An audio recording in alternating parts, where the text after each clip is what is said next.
চলে এসে আজকে 5টি কিবোর্ড শর্টকাট নিয়ে, যেই কিবোর্ড শর্টকাট গুলো জানার পরে কিন্তু তোমাদের কম্পিউটারে কাজের গতি যেমন বেড়ে যাবে এবং তোমরা হয়ে যাবে একজন কিবোর্ডের এক্সপার্ট। তো দেরি না করে চলো ভিডিওটা স্টার্ট করে। Number 1, Win+D।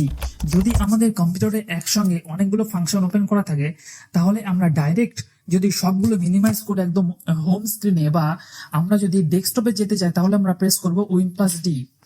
Number 2, all plus tab press করলে কিন্তু আমরা দেখতে পারবো একসঙ্গে আমাদের কতগুলো প্রোগ্রাম ওপেন করা রয়েছে।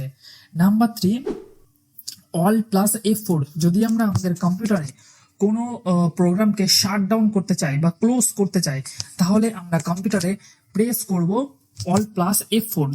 তো দেখুন, Alt+F4 প্রেস করলে কিন্তু আমাদের যে কোনো ফাংশন কিন্তু ক্লোজ হয়ে যাবে।